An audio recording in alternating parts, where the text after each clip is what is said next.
Hello everyone. Thank you very much for joining us today. It's for those that joined our previous webinars, thank you very much for coming back. This is our 5th webinar session, and this time we will talk about post-COVID pivoting playbook, and it's about finding the new normal. So we'll have a very special guest speaker with us today, and I'll go through the introduction in a minute. My name is Izabela, and as in every other webinar, as part of a Fanshawe Corporate Training Solutions team, I will be moderating this session. We will have time for questions. We will have some polling questions as well. So please use the chat as and when you need it. We'll try to answer those questions accordingly, and we'll have some Q&A time at the end as well. And just a quick introduction to Fanshawe Corporate Training Solution. For those that don't know us, our vision is to make our clients better. We work with industry clients to help them achieve their learning objectives. And simply, our mission is to enhance communities, employers, and individuals by assessing your needs, building a relationship, and delivering quality training services. We basically, we try to support the business professionals, community partners, and business owners across Canada to support their development objectives and make sure that there is this continued growth from whichever perspective that you need. And as I mentioned before, today we have a very special guest speaker, Therese Van Es. Thank you very much, Therese, for being with us today. And so you know, Therese is a human resources executive with 25 years of experience. It's pretty impressive, isn't it? Her passion is to provide HR solution for her clients by helping them build their HR infrastructure through people and strategic vision. Before launching Ladder HR Solutions, Therese held several corporate HR leadership positions in logistics, manufacturing, IT, and professional services organizations, as well as teaching and guest lecturing at Fanshawe College. And actually, I was honored to have Therese as a teacher myself on one of the courses a couple of years ago, so that's very exciting. On top of that, Therese is passionate about creating a change in HR functions. She mentors newly minded HR professionals, and she's also graduated from the University of Toronto's Rotman School of Business with the Advanced Diploma in Human Resources Management. Oh my gosh, all crazy. So not stopping Therese's presentation any further, thank you very much. And like I said, please utilize the chat box with any questions you may have. And now over to you, Therese. Well, thank you very much, Izabela. Hi, everyone. I just want to say I'm really honored to be here in conjunction with Fanshawe Corporate Training Solutions. I am an alumni of Fanshawe. I'm a big fan of Fanshawe, and Corporate Training Solutions is very, very helpful for all the businesses across Canada and probably the world. So I'm very happy to be here. Thank you, Izabela. Today we're going to talk about leadership in action. There we go. We're talking about COVID-19 and what's going to happen after COVID-19. Here's our situation.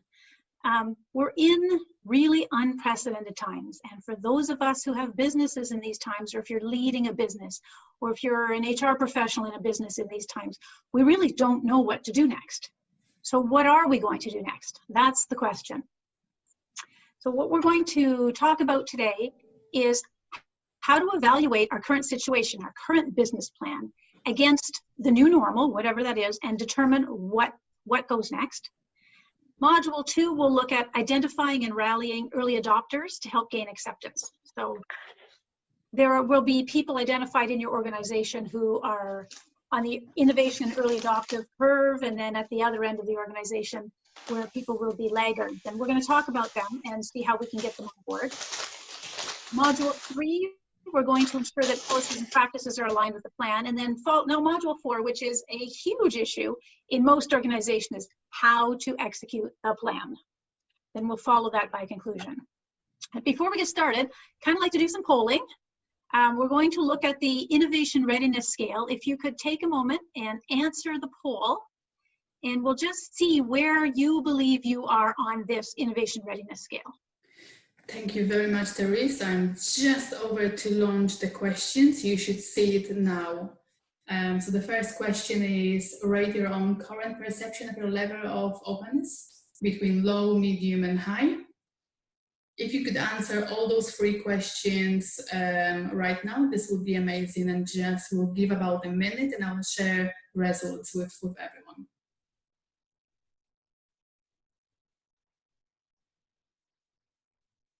So far we have between medium and high on most of the answers, so that's looks good.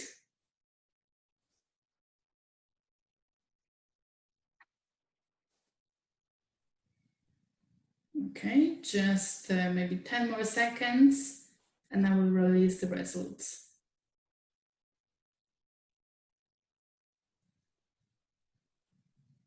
Okay, perfect. So I'm launching it, sharing the results now, so you should all see how you voted. Over to you, Therese. Wonderful. So just by nature of being in this webinar, you're clearly not on the low end of level of openness or adaptation to new ideas or technologies or ability to adapt to new situations or environment. It's interesting to see question number 1 that most of the people, a big majority, 67%, feel that they're in the medium level of adoption. That's very interesting, because the other 2 questions, you rated yourselves mostly as being completely or very close to being completely able to adopt to new technologies. So it's an interesting results to the poll. Thank you so much. We appreciate you participating in the poll. And let's get started on what we have to do next. Let's see here. There we go. So module 1, how to evaluate your current business plan. So we're going to look at, does the plan still align with your current economy, with our current economy? We're going to follow that with, if not, what do we have to do? What's next? We have to adjust numbers. Then we have to look at skill set. And then what do we do with the employees who are there? So let's move on. Please remember to use the Q&A box or the chat box at the bottom of the screens if you wanted to ask any questions. Izabela will be fielding questions and we'll follow them up at the end of each module. So does the plan still align with our current economy? Sorry, I apologize for that. We're changing. The economy will change as a result of COVID. We know that. We don't understand exactly where it's going. Some are telling us we're going into a deep recession. Others are telling us that, you know, within a few months, we should be able to be right back to where we were. Either way, we need to have the flexibility in our organizations to adjust to that plan. So can you change your culture to reflect the new potential norm? Do we know? Does your culture, is it already at a place where things are flexible enough that you can move in any direction you want? Can you pivot, is the question. Then returning to work policies. This is going to be a really interesting one when we talk about moving forward, because not everyone's going to be able to return to work at the same time based on how the government is dealing with our return to work practices. So for example, at this point, we've heard rumblings maybe that the kids may be going back to school in June, but maybe not. Imagine if they don't. Imagine if they don't go back to school in June. What are we going to do then? When you're bringing your employees back into the workplace full-time, for those of you whose employees are out, are we going to stagger them back in? Are we going to look at people who potentially have elderly or sick relatives they have to take care of because of COVID? How is this going to impact you? So again, when we're looking at making sure that your current plan is effective in our new economy and our new situation, the returning to work policy will be important, will be an important piece of that plan. There are legal implications to returning to work in some cases. So for example, those of you who with unionized workforces will be needing to look at your collective agreements. We'll be needing to look at what are we going to do for those employees who have never worked from home, are currently working from home, and then they don't want to come back into the workplace.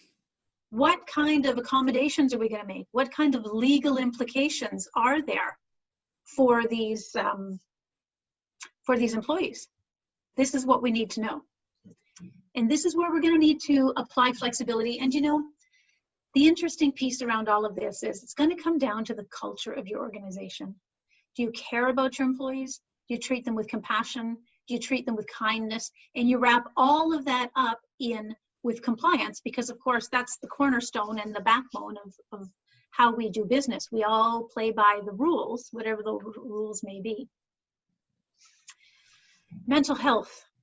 We're hearing not only rumblings, it's all over social media, it's all over the regular news right now, that because we're being isolated for such a long period of time, there are some mental health issues that are coming forward now.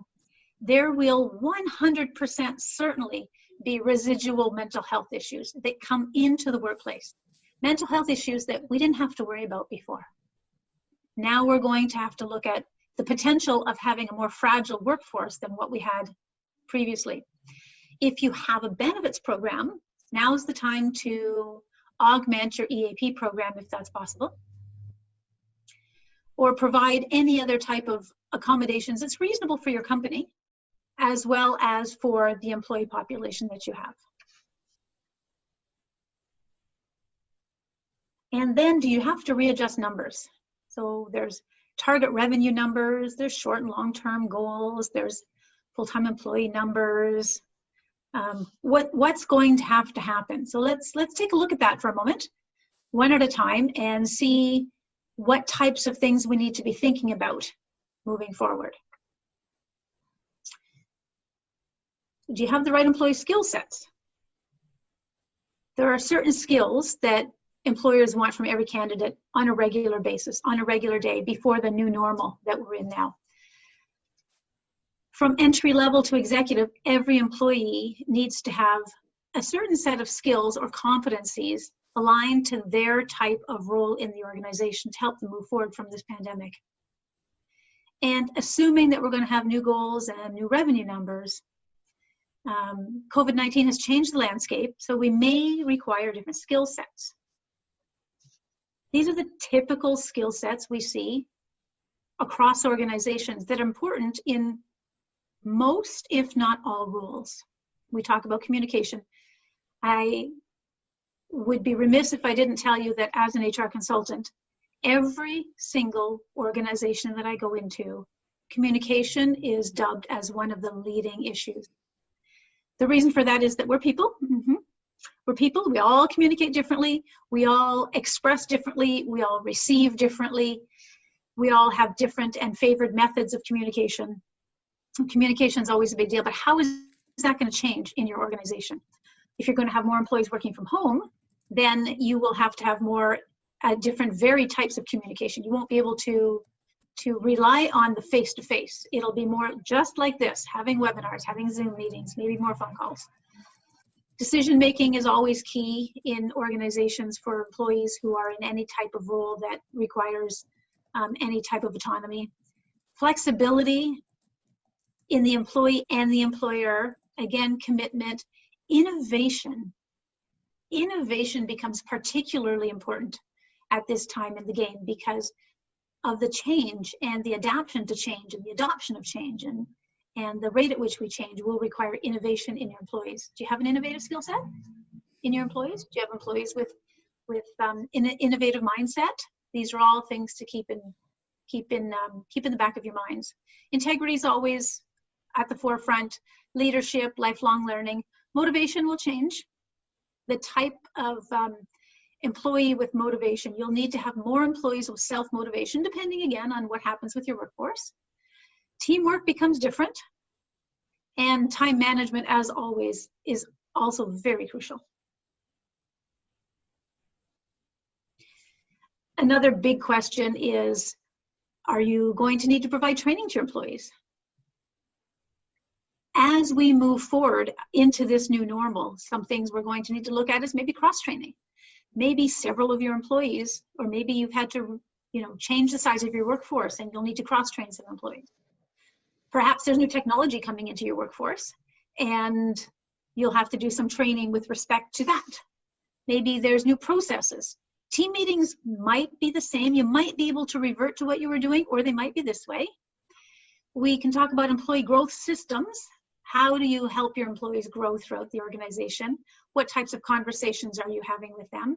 And then working with the employees to create a realistic growth schedule and work schedule for their particular situations.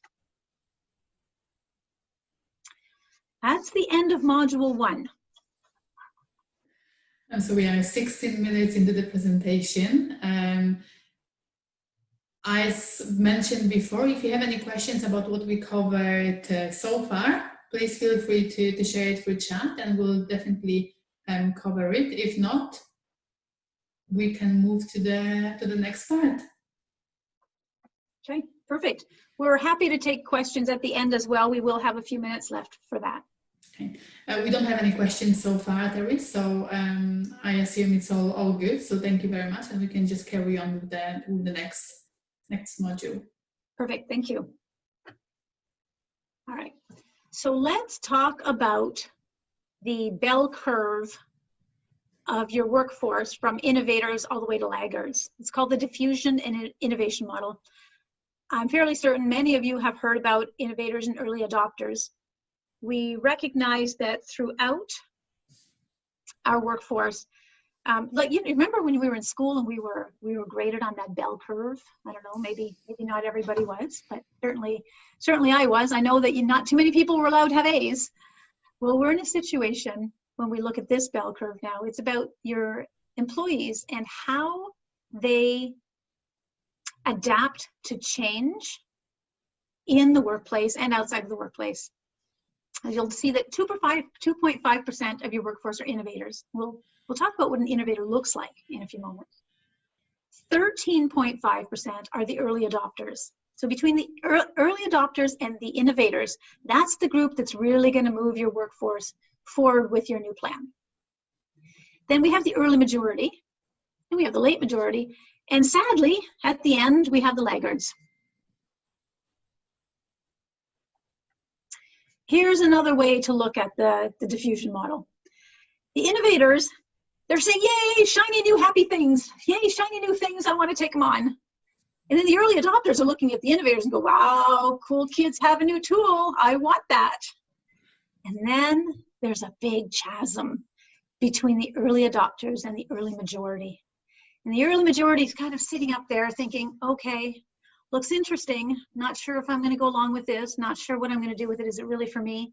So when they're in your workforce, they're looking at the innovators and saying, oh, those guys, they're a little bit crazy. Look what they're doing. But then they take a step back and they look at the early adopters and go, huh, now there's another group of people who are following the innovators and looks like they're doing something interesting. And finally, when they work through that process in their minds, they get to the place that they jump in.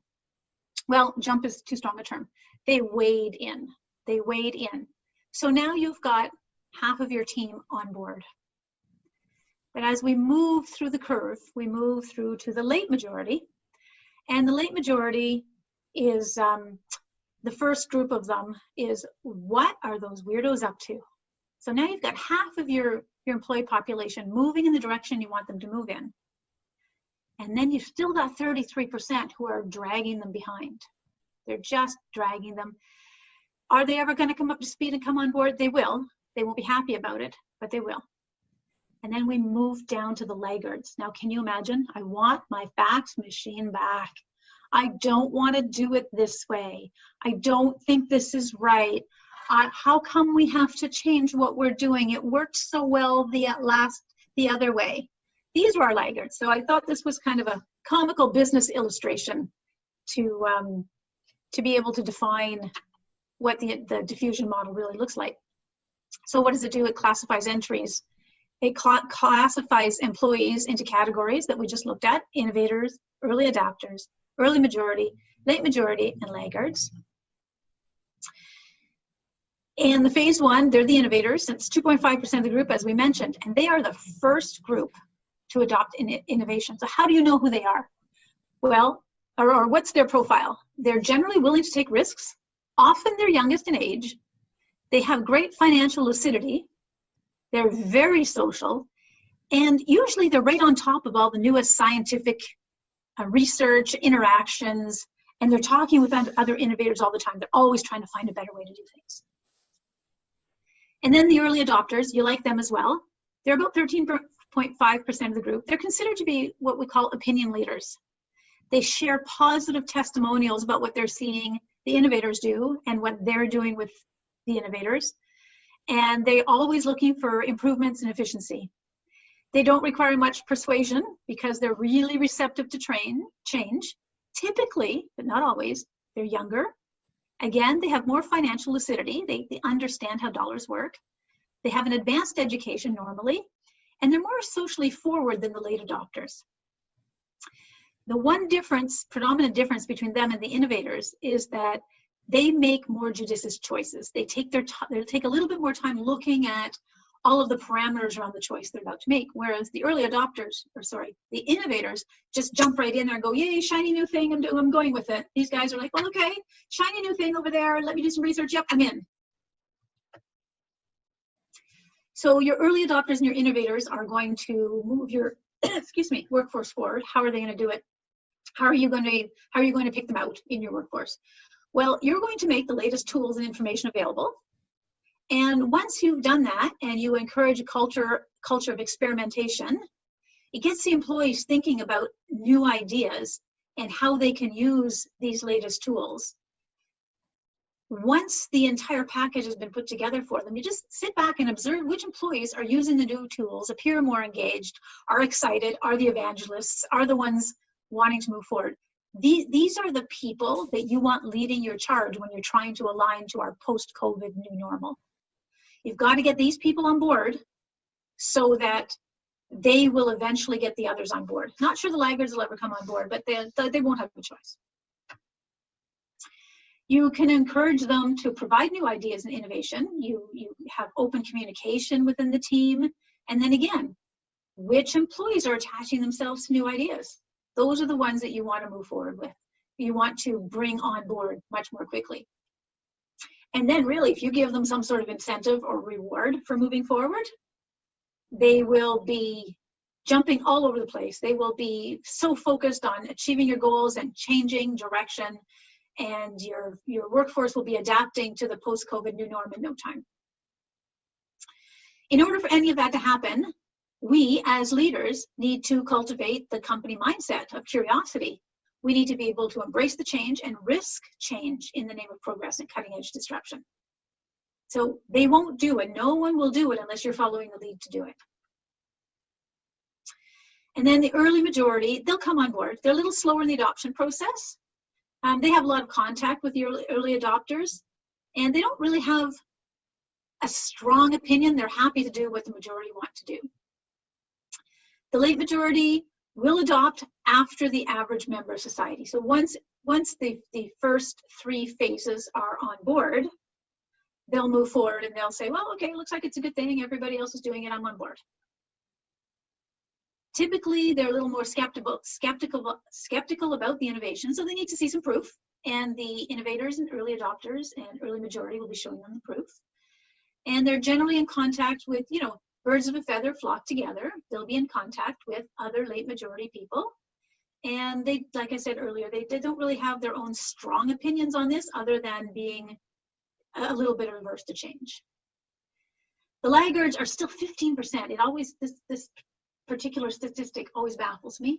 They typically tend to be focused on traditions. They don't really have a lot of financial fluidity. Sometimes, but not always, they're the oldest of all the adopters, and they really have very little opinion leadership. So that's how to get your early adopters on board. That's how to identify them and get them on board, and that's the end of Module 2. Thank you very much, Therese. Just checking the chat box. We haven't received any new questions. Okay. That being said, I think we are just almost halfway through the presentation. Perfect. Okay. Well, thanks everybody. In the interest of having questions, I know what happens to me is when I sit through a webinar like this, I am paying attention and sometimes I'm disrupted and I might go back and forth between things. And then always, it seems that after the presentation, I think, oh, why didn't I ask that question? So please feel free to email myself anyhow. I don't know, Izabela, if you have a channel that they could reach out to, or if you prefer they just reach out to me if they have additional questions afterwards.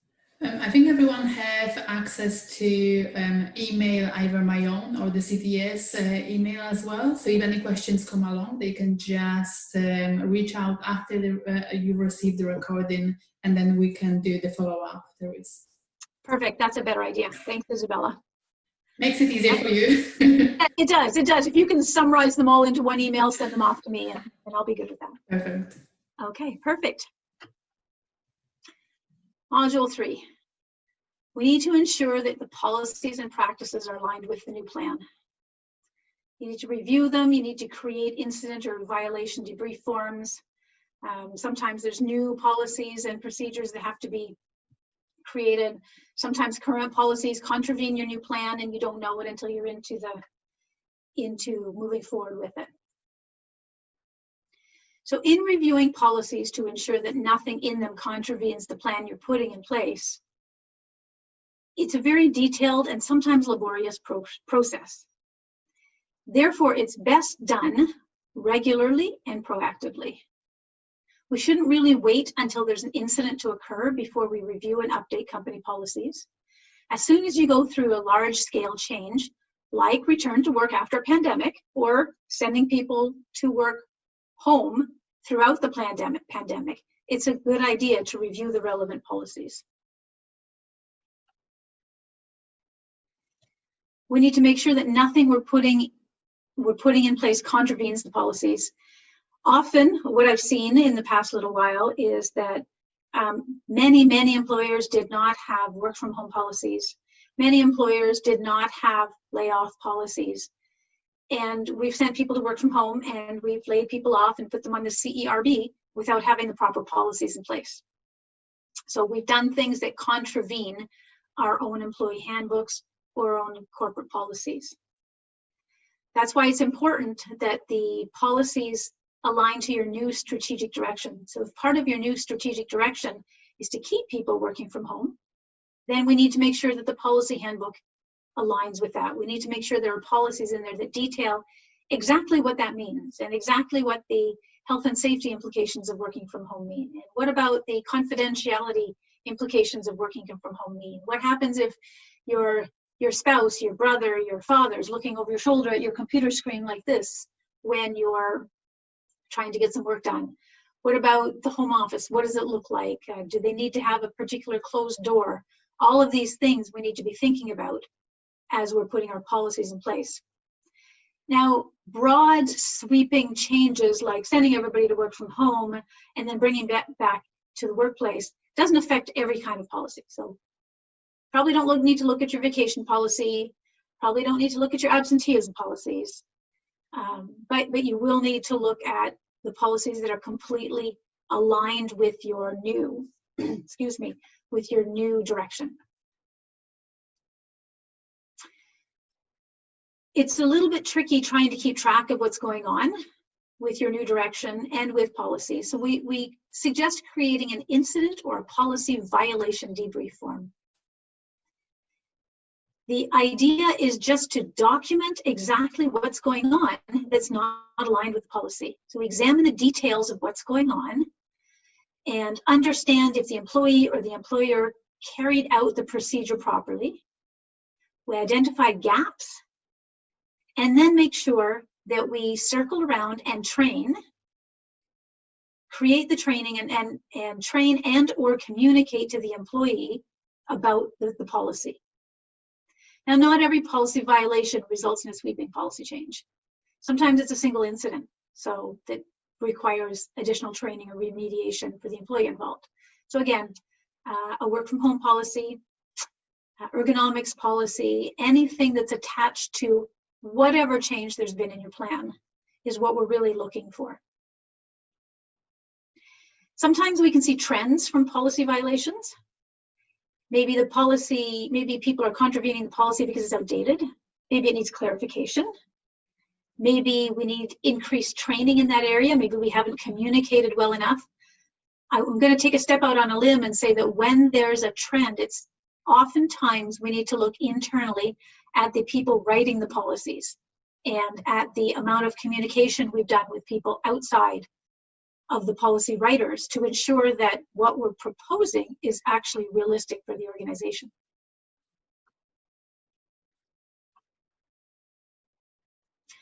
So some examples of new policies you might want to consider when you're pivoting your organization.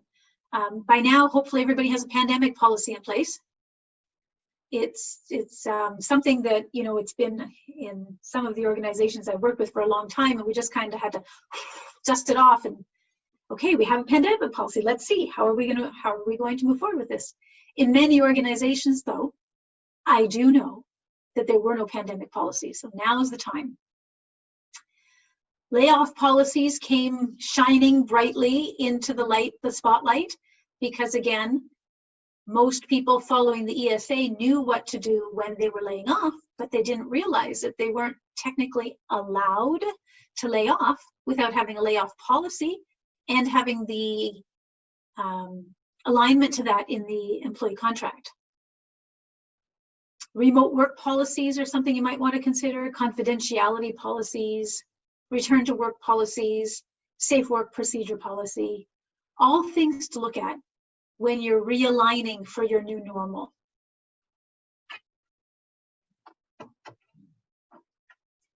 Right, that's the end of Module 3. Any questions on Module 3? And I actually have a question, yes, about one of the policy. What about introducing an infection control policy? Maybe first of all, what is this policy, and would it be beneficial to introduce in the organization? Yeah, so the infection control policy, my understanding, is to mitigate any, I don't want to say long-term, but mitigate any ability for infection to spread throughout the organization. And we're hearing about it now in the news. We're hearing about temperature-taking policies. We're hearing about wearing masks and gloves at work. Again, when we're implementing these policies, there are a few things to be aware of. One, we need to make sure that we are the experts in the area, or at least we bring a subject matter expert in to talk to us about whether this policy is actually going to mitigate any infection in the workplace or control any infection in the workplace. The temperature taking policy is a great reflection of that. I know of one organization where their HR person is in charge of taking temperatures, but that HR person doesn't know what a high temperature is. That HR person still must stand 6 feet back and shoot a gun, a temperature gun. What if they don't reach the right place on the body? What if the temperature reading isn't accurate?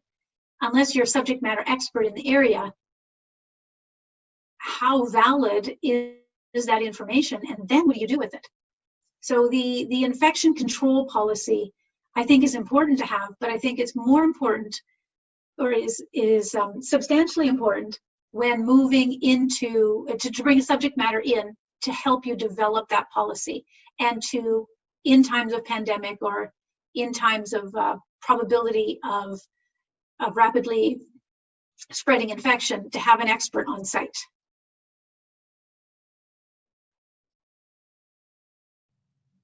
Perfect. We don't have any other questions, so I guess we are ready to go to the final module. Okay, Module 3 is Module 4. It is. This is the toughest piece for, I'm going to say, not just HR professionals, but for leadership in general. What happens in our organizations is we create this great plan. Let's start. I have a strategic plan for the company. I create this beautiful plan. I bring in all the heads of the departments. We create the plan together. We've got buy-in. We tell the employees what we're going to do. We've got buy-in. Everybody's on board. We're going to touch base in 3 months, and we're going to see how we're doing on this plan. and then everybody goes back to work. Isn't that what happens? Everybody goes back to work. Does work include executing a new plan? No, because what work is busy up to here with things to do, with the daily grind, with making sure the X number of widgets are created within a certain quality standard, with ensuring that the people are taken care of, with ensuring that you're hitting your target numbers. So time and time again, I see this where we build these beautiful plans and we spend 2 days in a conference room or off-site with lovely lunches and doing some team building to create this plan.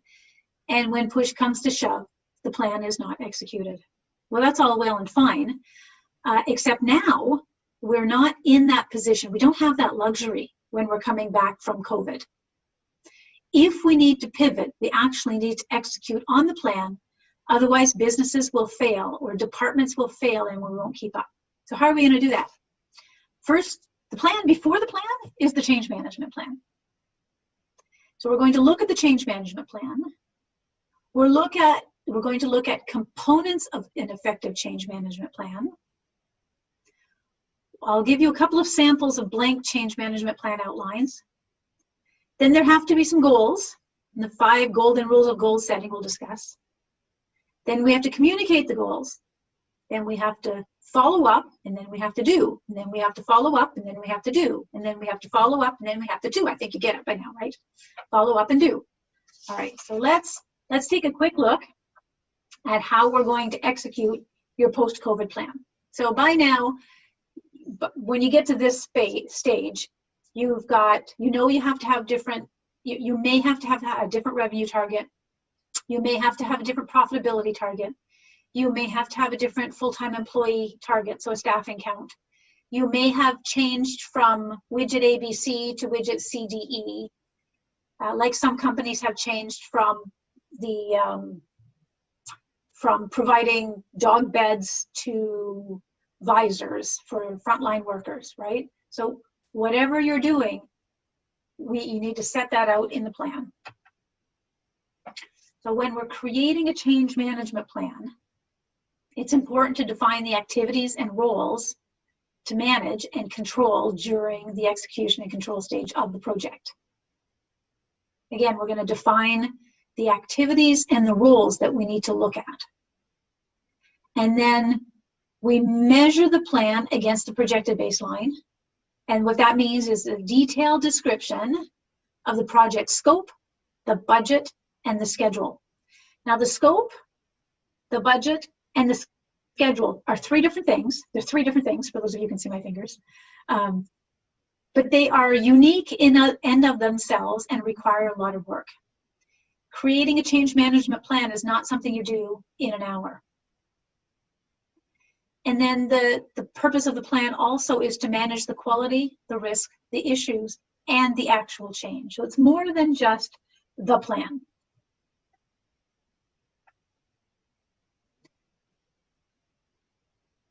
The first step when building a change management plan is to start by establishing the plan goals. We'll talk a little bit about goal setting in a few moments. Why do you want to change? What is the purpose of the change? What do we want to see as a result of the change?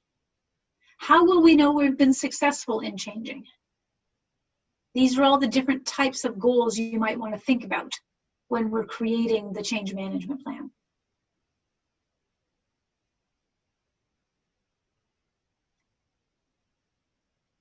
So first we need to understand the change. And it sounds like it's a no-brainer. It sounds like, well, of course I understand the change. I know it has to be done. We have to move from point A, we have to go to point B. What we really need to understand is the difference between the point A and point B. What does that look like? Why is that happening? Are we sure that it needs to happen? How many people does it take to have that happen?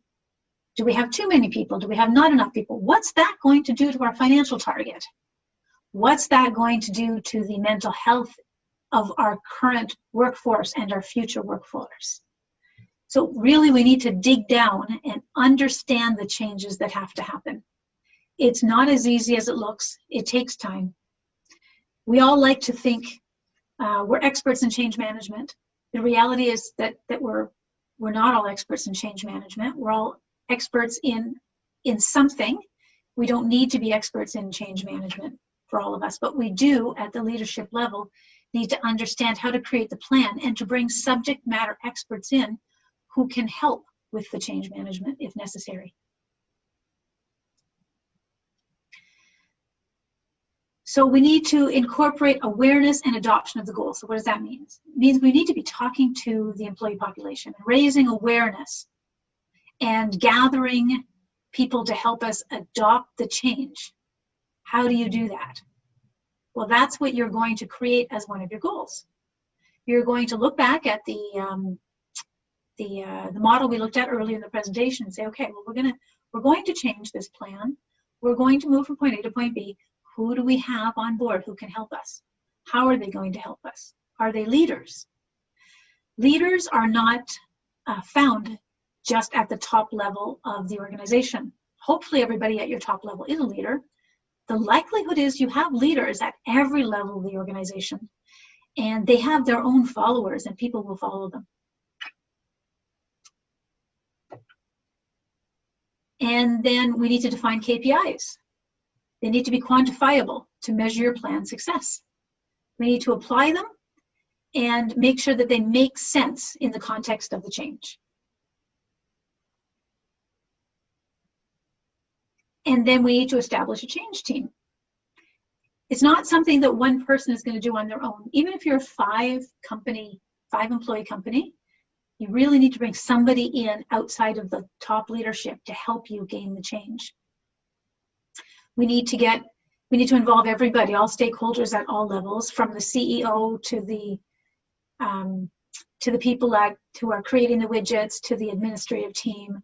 Anybody in the organization that you feel will help you move your vision forward will be part of your change team.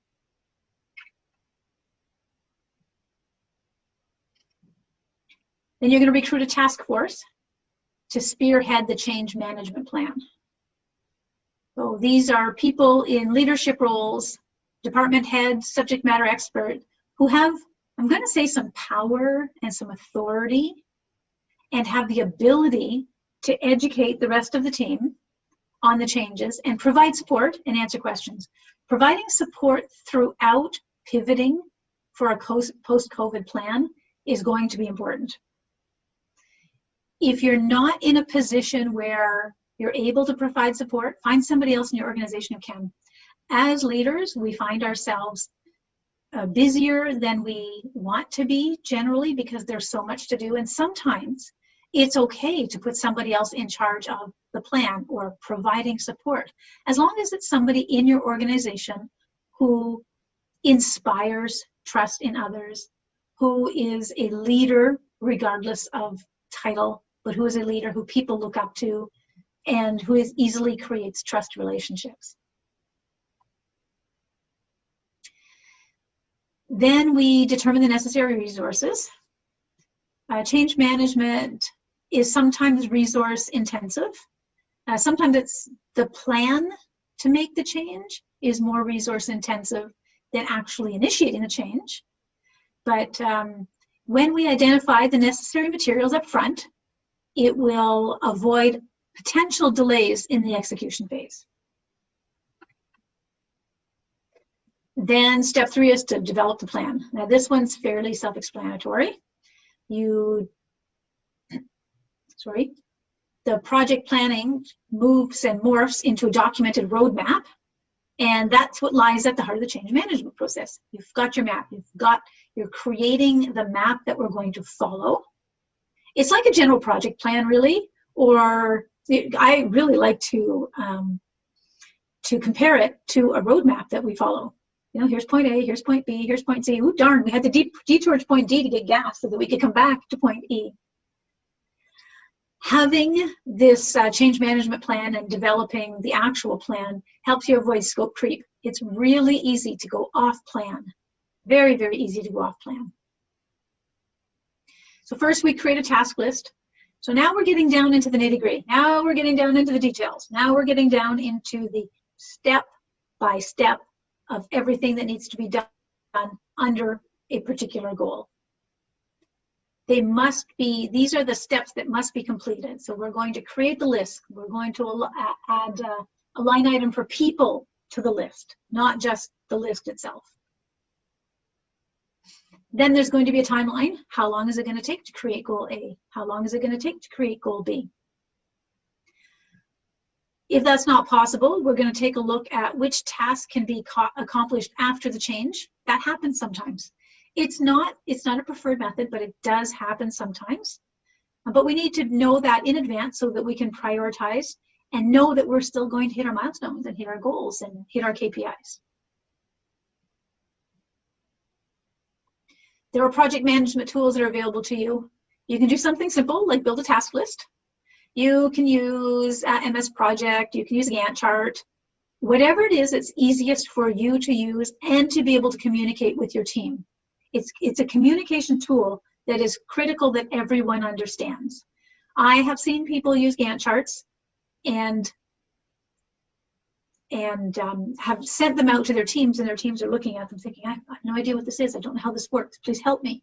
If you're going to use software or if you're going to use a project management tool that is not something that is inherent in your group, please, by all means, provide the training to make sure that it can move forward. And then we need to execute the plan. Creating the plan is just the beginning. The rubber hits the road when you are actually making the change. And again, we all hope that by the time we get here, the change will just make itself. It'll magically roll itself out. Everybody will be on board, will be following that roadmap that we created, and it'll be a smooth drive. But we all know the reality of that is that at some point during the process, somebody is going to get too busy to follow the plan, forget to follow the plan, don't want to follow the plan. We need to make sure that the plan is executed. So what does that look like? There have to be decision-making processes in your plan. So we identify all implications of the change in advance as much as you can. But there are going to be some issues. So we're going to outline a process to resolve the issues quickly. Quickly, with courage and with empathy, so that we're not leaving employees out. We're treating everybody with compassion within that process. And that, I know that sounds a bit strange, but oftentimes when we get into these processes, people are dealt with as resources versus people. And if somebody makes a mistake, they may be laughed at, they may be ostracized, when in reality, we don't want anything like that. We want to continue the group moving forward. So if we create the plan to resolve the issues quickly up front, no one will be left in limbo. We don't have to make up any solutions as we go, and everybody within your team will be cared for. So what does that look like? People are going to resist organizational change. They're going to resist, you'll have the vast majority, your 80% are going to be happy moving forward with you, and the rest will be resistant. So make sure that your plan is transparent, communicate as much as possible from the start, right from the get-go, every little detail when it's appropriate, and continue this throughout the project. What often happens is people begin by providing every detail, and because we're all excited about this project and we're moving as a group, and then people start to come off a little bit, and the communication starts to lag a little bit, and then we're not communicating as much, and the communication is not as detailed, and next thing you know, your project is falling through the cracks. So as the project progresses, the KPIs are important to keep in mind, and to make sure that we're tackling the root cause of any individual resistance that comes into play. We need to build confidence to develop momentum. Building momentum means that the emotional energy that's put into the plan will continue to grow rather than fizzle out. This is what we want to do. And this comes from the top down, from the person who's the champion of the plan and above. And then after the changes are implemented, we don't want to leave things to chance. This is where reinforcement needs to come into play. We need to encourage employees to continue transitioning their behaviors, their attitudes, changing their workflows to the new workflow, implementing their new processes, following their new processes. Excuse me for a moment.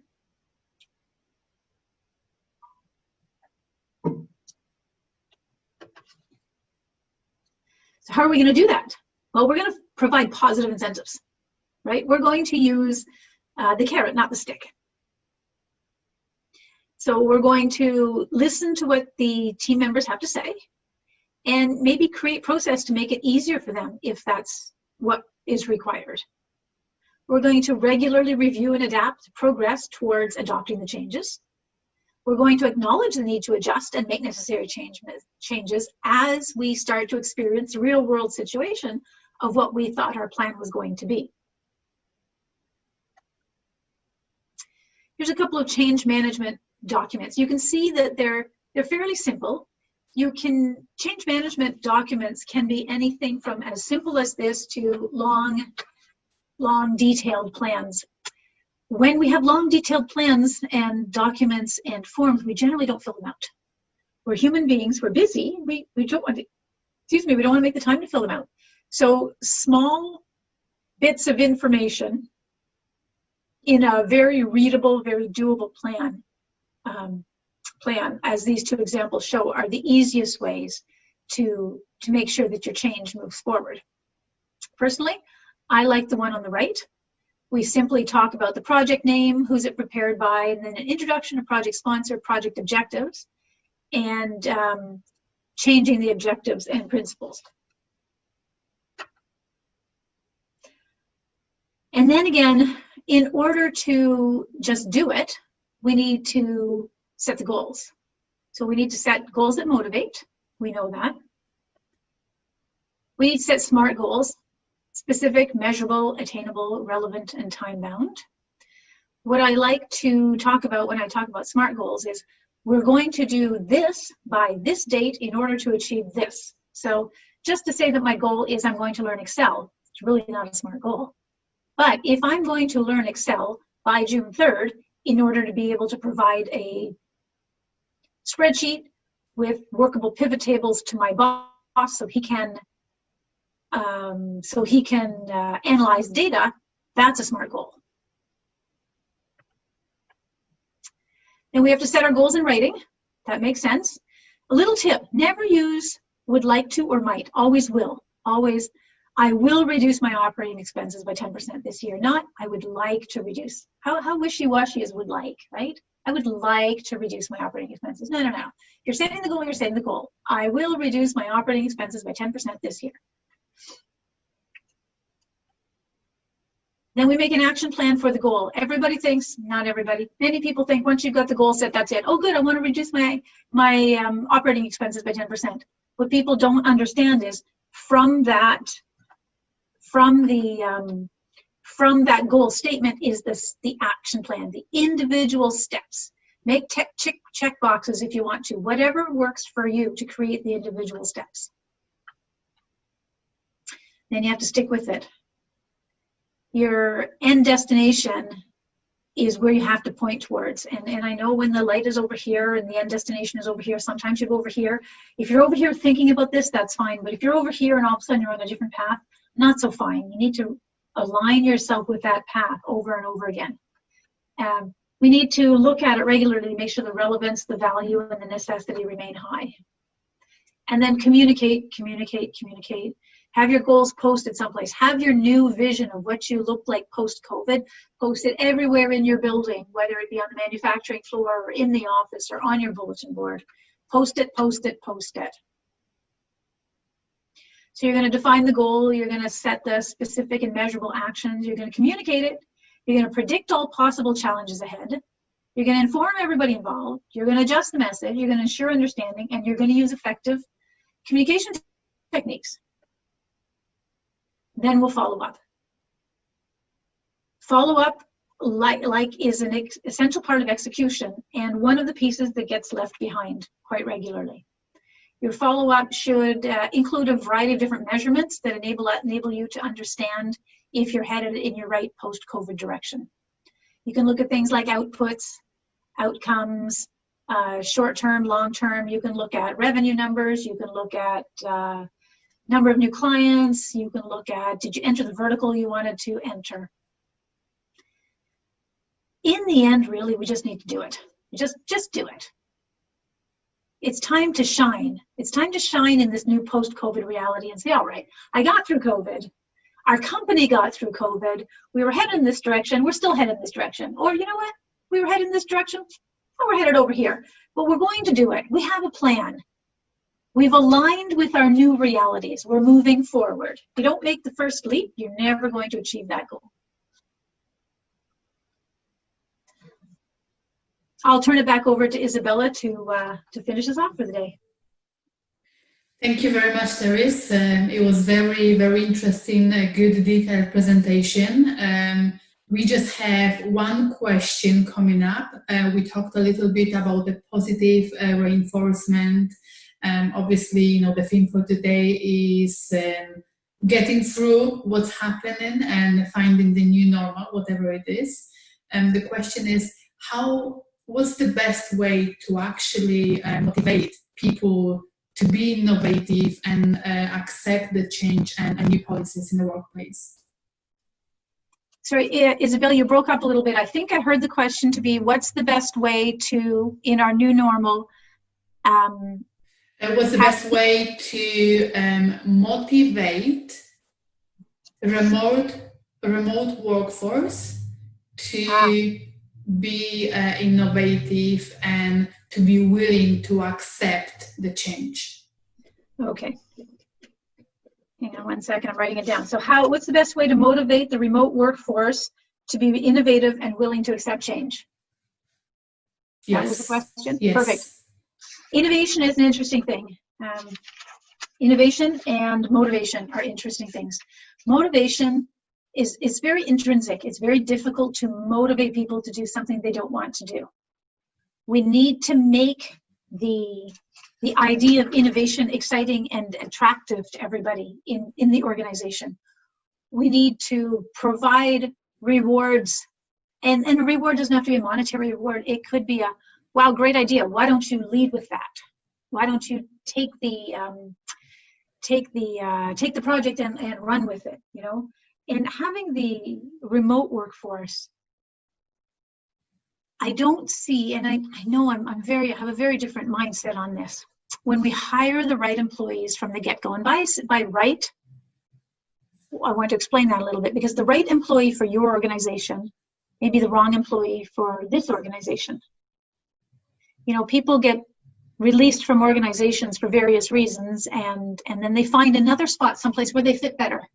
So we need to back up a little bit and think about our current employee population and who we've hired and who they are and how they work. And we need to provide what those employees want, right? We've already hired them. They're already part of our team.